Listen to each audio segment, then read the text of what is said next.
Hello दोस्तों, स्वागत है आपका हमारे YouTube चैनल मैथ इंडियंस में। आज के इस वीडियो का हमारा टॉपिक है शेषफल प्रमेय रिमाइंडर थ्योरम।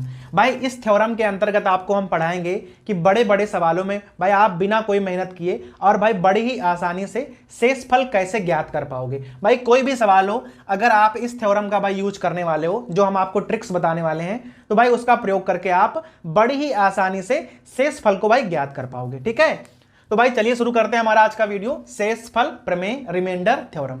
अब भाई सबसे पहले आप देख लो कि ये शेषफल क्या होता है और भाई हम इसे ज्ञात कैसे करते हैं। मान लो भाई आपके पास कोई संख्या है 15 और आपसे कह दे कि भाई आप 7 से भाग करके बताओ कि यहां पर शेषफल क्या आएगा। तो भाई क्या तरीका है हमारे पास, सिंपली आप भाग करो, 7 का पहाड़ा 15 में पढ़ो, पहाड़ा 2 बार जाएगा, यहां आएंगे 14, घटाओगे तो शेषफल आ जाएगा 1। ये भाई हमारा सामान्य तरीका है कि आप किस संख्या को भाग करो और वहां पर आप शेषफल ज्ञात कर सकते हो। लेकिन अगर यहां पर कई सारी संख्याएं मालूम हो तो आप क्या करोगे, जैसे 39 प्लस 43 प्लस 58 और यहां कह दे प्लस 65 और भाई कह दे आप सभी संख्याओं के योगफल को 7 से भाग करो और बताओ यहां पर शेषफल क्या आएगा, आपको भाई मालूम करना है। अब देखो हमारे यहाँ ना दो तरीके बनते हैं। एक तो क्या करोगे, आप संपूर्ण संख्याओं को जोड़ दो, 7 से भाग करो और भाई शेषफल निकाल दो। एक तरीका और है, क्या करना है, प्रत्येक संख्या में 7 से भाग करो और भाई शेषफल निकालो, अलग अलग करके प्रत्येक संख्या में। देखना कैसे, अब देखो 39 में आप 7 से भाग करोगे, 7 पना 35, 4 आएगा, प्लस लगा है तो आप प्लस लगा दो। सछंग 42 1 आएगा, सतवट 56 वहां 2 आएगा, सान नाम 63 वहां 2 आएगा। अभी क्या है, प्लस लगा है तो आप शेषफल के बीच में प्लस लगा दो और भाई पुनः आप 7 से भाग कर दो। 4 1 5 2 7 2 9। अगर आप 9 को 7 से भाग करोगे तो शेषफल आएगा 2।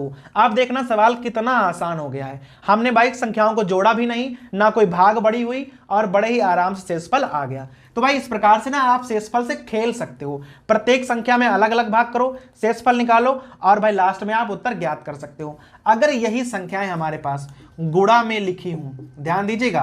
अब भाई देखो योगफल तो आसान होता है, आप भाई बड़े ही आराम से वहां जोड़ सकते थे, ज्यादा टाइम आपका नहीं जाता। लेकिन गुणा करना तो भाई बड़ा ही कठिन हो जाएगा, 4 संख्याओं के गुणा करने में काफी सारा टाइम चला जाएगा। लेकिन हम भाई गुणा करेंगे ही नहीं और बिना गुणा करे ही हम निकाल देंगे कि यहां पर शेषफल क्या आएगा। सिंपली आपको वैसे ही करना है, प्रत्येक संख्या में 7 से भाग करना है। यहां पर 4 आएगा, अभी यहां गुणा लगा है तो यहां गुणा लगा देना है, यहां प्लस लगा था तो यहां प्लस लगा दिया था हमने।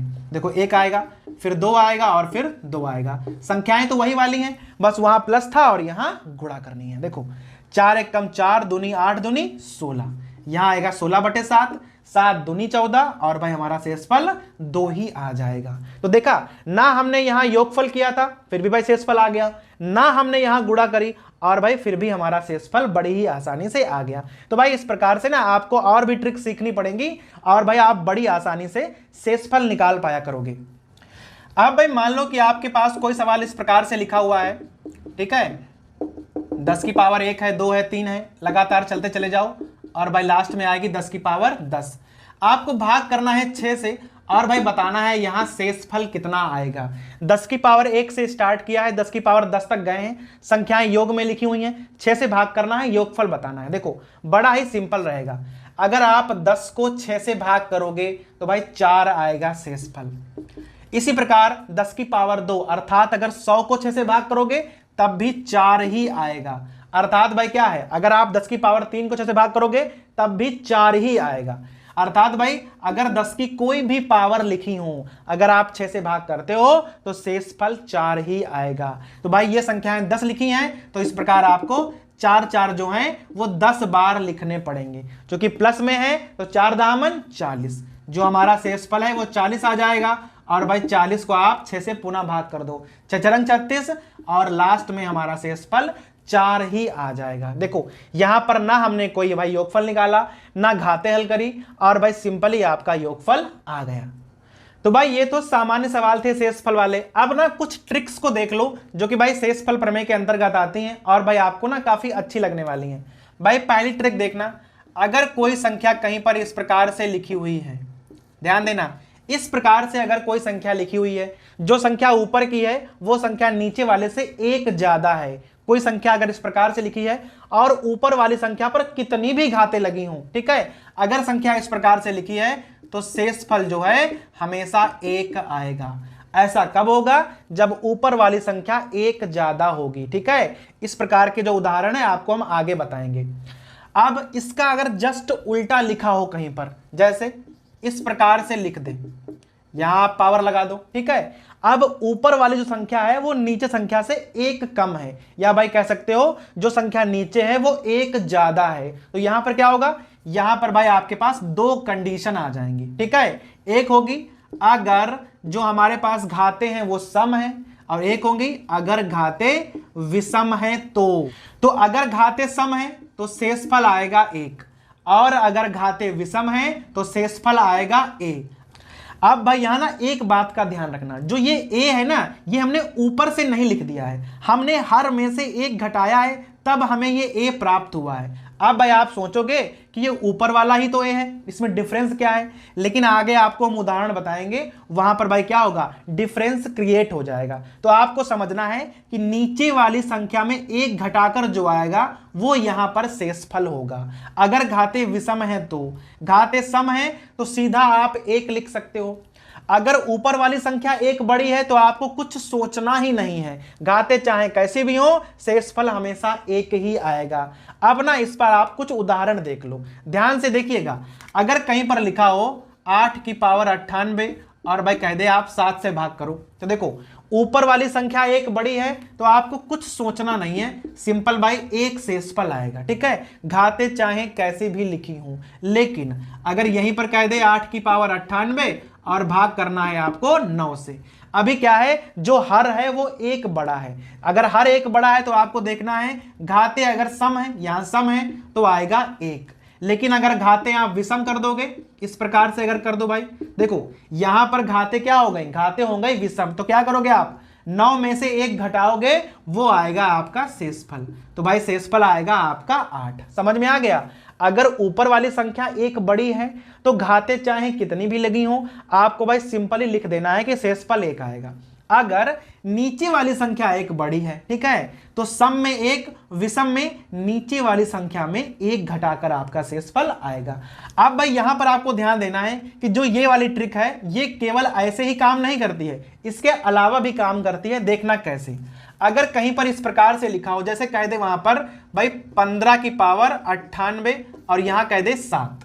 ठीक है, अभी आपको भाग करना है और कह दे यहां पर शेषफल क्या आएगा। देखो जो 15 है वो 7 से 1 ज्यादा तो नहीं है भाई, 8 ज्यादा है। लेकिन अगर आप 7 दूनी 14 करो तो आप देखोगे कि जो 15 है वो 7 के मल्टीपल से 1 ज्यादा है। संख्या अगर डायरेक्ट 1 ज्यादा है तब भी वही तरीका लगेगा, मल्टीपल से 1 ज्यादा है, 7 दूनी 14, 14 1 15, अगर मल्टीपल से 1 ज्यादा है तब भी यही वाली ट्रिक काम करेगी और शेषफल आपका 1 ही आएगा। समझ में आ गया? अगर संख्या डायरेक्ट 1 ज्यादा है तब तो आपको हमने बताया है कि शेषफल 1 आएगा, लेकिन अगर संख्या उसके मल्टीपल जो गुणज है उससे 1 ज्यादा है तब भी आप यही वाली ट्रिक का इस्तेमाल कर सकते हो। इसका आप उल्टा भी देख लो, जैसे यहां पर आपको हम बताने वाले हैं। देखो जैसे मान लो कह दे कि 13 की पावर 98 और 7 से आपको भाग करना है। अब देखो जो 13 है वो 7 के मल्टीपल से 1 कम है, 7 दूनी 14 और 14 में से 1 घटाओगे तो 13 आएंगे। तो आप ये वाली ट्रिक का इस्तेमाल करोगे, या भाई कह दो कि ये वाली ट्रिक का इस्तेमाल करोगे, जो ऊपर वाली संख्या है वो 1 कम है मल्टीपल से। डायरेक्ट 1 कम होगी तब भी वही ट्रिक लगेगी, मल्टीपल से कम होगी तब भी वही ट्रिक लगेगी। अभी क्या है? ऊपर वाली संख्या 1 कम है तो अगर सम है तो 1 आएगा। अगर यहां आप विषम कर लो, 13 की पावर कर दो 99 और 7 से भाग करोगे तो क्या होगा? आप देखना, पहले आप भाई सोचते थे कि ये वाला हमने आंसर लिख दिया है, लेकिन नहीं, हमने यहां से 1 घटाकर आंसर लिखा है। आपको भाई उसका फायदा यहां पर मिलने वाला है। अभी आप आंसर को 13 नहीं लिख सकते हो, नीचे वाली संख्या में 1 घटाकर लिखोगे और यहां आंसर आएगा 6। तो भाई समझ में आ गया है कि जो ये वाली ट्रिक्स हैं ये ऐसे ही काम नहीं करती हैं, इनके मल्टीपल पर भी काम करती हैं। अगर मल्टीपल से 1 ज्यादा है या मल्टीपल से 1 कम है तब भी आप यही दोनों ट्रिक का आप इस्तेमाल कर सकते हो। अब भाई देखो उसी पर बेस्ड ना हमने यहां पर 4 उदाहरण लिखे हुए हैं। अगर आप भाई इनको ढंग से देख लेते हो तो भाई आपको पूरा कॉन्सेप्ट ना क्लियर हो जाएगा। देखो जैसे यहां लिखा है 226 और भाई कोई पावर लगी है, पहले तो आपको भाई पावर पर ध्यान नहीं देना है, संख्याओं पर ध्यान देना है कि 226 और 15 में किस प्रकार का संबंध है। अगर आप 15 का ना स्क्वायर कर दोगे तो आएगा 225, अर्थात जो 226 हैं ये 15 के मल्टीपल गुणज से एक ज्यादा है। अगर एक ज्यादा है तो कोई भी पावर लगी हो शेषफल 1 आएगा। सिंपली यहां पर 1001 और भाग करना है 10 से। भाई आपको पता होना चाहिए कि 1001 जो है वो एक ज्यादा है 10 के मल्टीपल से। 10 का मल्टीपल होता है 1000 और यहां लिखे हैं 1001। अगर एक ज्यादा है तो घातों से कोई मतलब नहीं है, सिंपल आप लिख दो कि शेषफल 1 आएगा। लेकिन यहां देखो 179, भाई पावर कुछ भी लगी हो, पहले आपको देखना है कि ये रिलेशन किस प्रकार से है। 20 नामा 180 होते हैं, अर्थात जो 179 हैं ये 9 के गुणज से एक कम है। तो यहां पर सूत्र बदल जाएगा, एक कम वाला लगेगा। एक कम वाले में क्या होता है, अगर घाते विषम है तो यहां से एक घटाकर आपका आएगा शेषफल। अगर घाते सम है तो यहां पर भी एक ही आएगा शेषफल। तो समझ में आ गया। आपको ध्यान देना है मल्टीपल से एक ज्यादा हो तो घातों पर ध्यान नहीं देना है, सीधे आप लिख दो कि एक शेषफल आएगा। लेकिन अगर संख्या मल्टीपल से एक कम है तो अगर घाते विषम है तो नीचे से एक घटाओ, वो आपका शेषफल हो जाएगा। अगर घाते सम है तब भी शेषफल एक ही आएगा। तो आपको यहां पर भी विचार नहीं करना है, ठीक है। तो ये हो गया हमारा मल्टीपल वाले उदाहरण। अब भाई उसके अलावा कुछ ट्रिक्स हैं, उनको भी देख लीजिए आप। अगर कहीं पर संख्याएं इस प्रकार से लिखी हों, संख्याएं अलग अलग हों लेकिन घातें समान हों, संख्याएं ए और बी अलग अलग हैं लेकिन अगर उन पर समान घातें लगी हुई हैं तो आपको भाई ध्यान देना है ये संख्या a माइनस बी से कभी भी विभाज्य नहीं होगी। ये वाली संख्या कभी भी a माइनस बी से नहीं कटेगी। लेकिन अगर यहां पर n विषम संख्या है, जो घाते हैं अगर विषम हो तो ये संख्या a प्लस बी से कट जाएगी। तो भाई समझ में आया। अगर कोई दो संख्याएं प्लस में लिखी हों, अलग अलग संख्याएं हों, सेम घाते लगी हों, तो वो संख्या कभी भी a माइनस बी से नहीं कटेगी। लेकिन अगर घाते विषम है तो a प्लस बी से जरूर कट जाएगी।